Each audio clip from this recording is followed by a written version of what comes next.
দেখছে AGT live 24/7। ये है AGT Live 24/7। This is AGT Live 24/7। কোনো বিনীত আবেদন কি ছিল দেখলেন তো, কিন্তু তারপরেও এমন কিছু বিষয় আপনারা বলছেন যেগুলো রাজ্য সরকার তার সীমাবদ্ধ সামর্থ্যের মধ্যে রূপায়ণ করতে পারছে না, আমাদের কাছেই যাচ্ছে। তা আমাদের কাছেই যখন যাচ্ছে, তো আমরা আপনাদের কাছে আবেদন করি 35 বছর দিলেন, এবার আমাদেরকেই সরকার চালাতে দিন। কলসি নিয়ে যাবে, টাকার অভাব হবে না। কলসির বুক ভর্তি করে কেন্দ্র থেকে আমরা টাকা দেব, সেই টাকা সবটা রাজ্য নিয়ে আসতে পারবেন না, রাস্তায় উৎসে পড়বে, কোনো সমস্যা থাকবে না, সব সমস্যার সমাধান হবে। এটাকে আমি তৈরি করে বলছি, কেউ বলতে পারবেন? বিজেপি যারা করেন, দূর থেকে যারা শুনছেন, সত্যবাদী যারা, আমি তাদের দৃষ্টি আকর্ষণ করে বলছি, এখানে দাঁড়িয়ে আপনাদের প্রধানমন্ত্রীর যে বক্তব্য, কেন্দ্রের তৎকালীন সময়ে গন্ডায় গন্ডায় যে মন্ত্রীরা এসেছিলেন, কেন্দ্রীয় সরকারের বিভিন্ন রাজ্যের মুখ্যমন্ত্রীরা, তাদের দল এবং বিভিন্ন সংগঠনের নেতৃত্বের কথা না হয় আমি ছেড়েই দিলাম, একই কথা তারা 18 নির্বাচনে যেমন বলেছিলেন, 23 নির্বাচনে বলেছেন।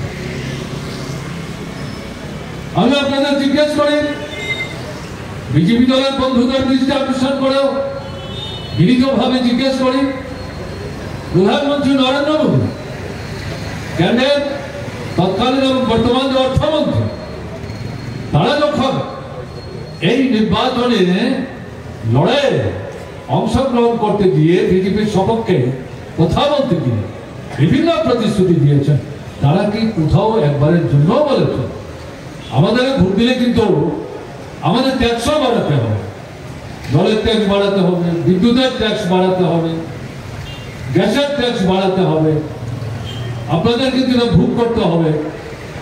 হ্যাঁ, আমরা কেন্দ্র থেকে সাহায্য করবো, কিন্তু এগুলো আমাদের বাড়াতে হবে, এগুলোতে কিন্তু আপনাদের সহযোগিতা করতে হবে। এরকম কথা কি আপনারা কেউ শুনেছেন?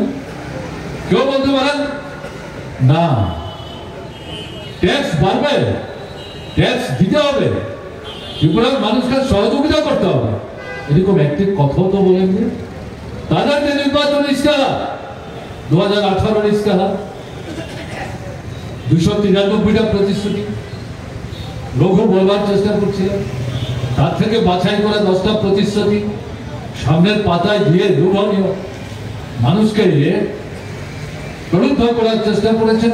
কোথাও 293 বলুন, প্রথম 10টা বলুন, কোথাও ট্যাক্স দিতে হবে, এই যে গুরুত্বপূর্ণ বিষয়গুলো, এই সম্পর্কে কিন্তু তারা বলেনি।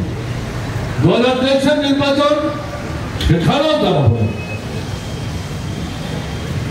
এখন কি দেখা যাচ্ছে, আমরা পত্রিকা পড়তে গিয়ে দেখছি কেন্দ্রীয় সরকার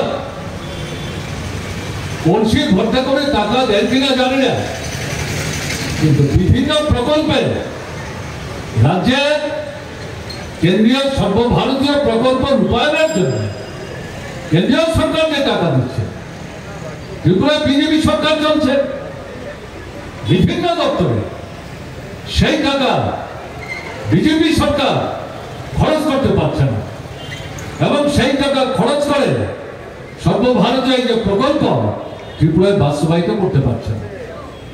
দুর্নীতির বেহিসাব ত্রিপুরার বিজেপি সরকার সমর্থক হয়ে যাচ্ছে, তাদের সাথে এখন যুক্ত হয়েছে ত্রিপুরা অর্থাৎ যারা 2023 পরাজয় প্রতিহত করে, এরা মানুষকে, বিশেষ করে উপজাতি অংশের মানুষকে প্রতারিত করে বিজেপিকে সরকারের টিকে থাকতে সাহায্য করছে। তারা এডিসি চালাচ্ছে, 4.5 বছর হয়ে গেছে, একই সেখানে দুর্নীতি এবং এডিসি প্রশাসন সমর্থক হয়ে গেছে, এটা লুটের রাজত্ব চলছে।